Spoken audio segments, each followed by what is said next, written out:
Keynes की चर्चा करते हैं, इस पर पहले बात हुई थी और रवि सिंह जी हैं, ये कह रहे हैं कि केन्स पर आपने कहा था 10,000 जाएगा।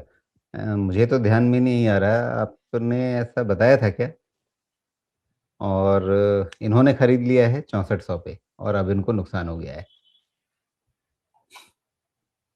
तो ये होल्ड करें या फिर मतलब घाटा सह के निकल जाएँ, क्या करें? मेरी समझ से तो बाहर है राजू जी कि मैं अभी भी जो 75 टाइम्स पे जो स्टॉक चल रहा है, जब 6000 8000 होगा तो ये 100 टाइम के आसपास होगा और उसमें 10,000 जाएगा कि व्यू ले लिया जाए। मेरे समझ के बाहर है, लेकिन मैं इस डिबेट डिस्प्यूट में नहीं पड़ना चाहता। जो सामने है बता दे रहा हूँ, बाकी उनकी इच्छा। ओके। देखिए, जहाँ पे भी एक बारी कॉर्पोरेट गवर्नेंस का इश्यू आ जाता है ना, वहाँ पे थोड़ा-सा अलग रहें तो बेहतर है।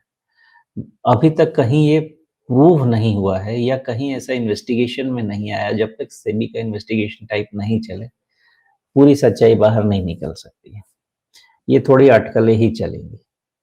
तो इस अटकल के बेसिस पे अब मेरा यही मानना रहेगा कि everything is out in news. Okay. अगर सब कुछ न्यूज़ में आ चुका है, तो मुझे लगता है कि फिर 3,500 के आसपास से इसका ज़्यादा डाउनसाइड होना भी नहीं चाहिए। मोस्टली ये प्राइस में है। जितनी यहाँ से नेगेटिव न्यूज़ आएगी, ये इसको फर्दर मूवमेंट और खराब करेगा और अगर पॉजिटिव न्यूज़ आई तो उतनी ही तेज़ी से वापस भी जाएगा। तो यहाँ पे टोटली न्यूज़ ड्रिवन हो चुका है, कोई फंडामेंटल ड्रिवन फिलहाल नहीं है काउंटर। तो न्यूज़ पे वॉच रखिए और वही इसको ड्राइव करेगा। 3,500 के आसपास जो है, रुक तो जाना चाहिए, क्योंकि अब उसके बाद तो कोई अभी फर्दर न्यूज़ नहीं आई है और नेगेटिव न्यूज़ आएगा, रेगुलेटर की तरफ से कुछ न्यूज़ आएगा तो 3,500 का, फिर 3,000 के और 2,000 का, फिर वो सब नंबर रह जाएंगे। रिस्क खत्म है क्या? तो दो तरीके से समझें इसको। या तो मान लीजिए कि टोटल क्लैरिटी आ गई कि ऐसी कोई नेगेटिविटी नहीं है, कंपनी ने क्लैरिफिकेशन दे दिया कि थोड़े से एडजस्टमेंट या जो भी इश्यूज हैं आपके फाइनेंशियल स्टेटमेंट के, वो मान लिया, उसको ठीक कर दिया। लेकिन अगर किसी भी तरह से ये मनमाना फ्रॉड का केस नहीं निकलता है तो हो गया खत्म।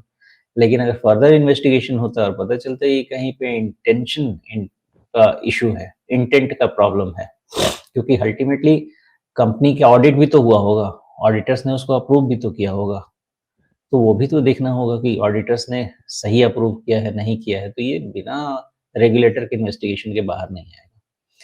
तो लार्जली यही कहा जा सकता है कि बाकी सब नेगेटिविटी तो प्राइस में है, रेगुलेटर अगर आगे कुछ करता है तो वो नेगेटिविटी प्राइस में नहीं है। तो either side news based movement इसमें हो सकती है। जी। तो फिलहाल अभी केन्स काफ़ी हद तक जैसी न्यूज़ फ्लो रहेगी उसके हिसाब से ये चलेगा। अगर अ, जो समस्याएँ हैं, जो सवाल उठे हैं इसके कॉर्पोरेट गवर्नेंस पे या अकाउंटिंग प्रैक्टिसेज़ पे वो अगर सवाल सुलझ जाते हैं, तो फिर वापस इसको लेकर के उत्साह भी बनता हुआ दिख सकता है। शायद ऐसे ही किसी सिनेरियो की चर्चा करते हुए आपने कह दिया होगा, शायद मैं अंदाज़ा लगा रहा हूँ कि जाने को फिर ये 10,000 भी चला जाएगा। मुझे याद तो नहीं आ रहा कि आपने ऐसा बोला था क्योंकि सारी चर्चा इस बात पे हुई थी कि हाँ जो अ, रिपोर्ट्स जो आई हैं, उनमें कुछ सवाल उठाए गए हैं, लेकिन वो एक तरह से फाइनल वर्डिक्ट नहीं है। ये पिछली बार की चर्चा का सारांश मुझे यही ध्यान में आ रहा है। सिंपल सी बात बताता हूँ राजीव जी, स्टॉक मार्केट ने मुझे एक ही चीज़ सिखाया है कि आप दोनों तरफ देखिए। अगर आप 10,000 देखिए तो आप 4,000 5,000 वाली भी एनालिसिस करके रखिए। एक तरफ कभी कोई भी चीज़ नहीं चलता है। तो जी। कह देना कि 10,000 जाएगा, मैं तो भगवान बन के बैठा नहीं हूँ भाई। आपको सिनेरियो बताया होगा, फिर भी मैं फिर कहूँगा, मैं अपने पैटर्न जानता हूँ। मैं कभी भी अपने पैटर्न, आप नींद में पूछें, मरने के बाद पूछें, मैं आपको नंबर्स बता सकता हूँ। 75-100 टाइम वाले को कोई बोल दे 10,000 जाएगा, बेसिस होना चाहिए कुछ। अगर कुछ समझाया होगा तो समझाया होगा, बट ऐसा कुछ नहीं है कि अभी जब मेरा अब तक तो 5 साल में लोग मेरा पैटर्न समझ चुके होंगे। बट एनीवेज़ उस पे जी, समय व्यर्थ नहीं करना है, मेरा काम लोगों को सही चीज़ बताना है, जो है बता दिया। जी।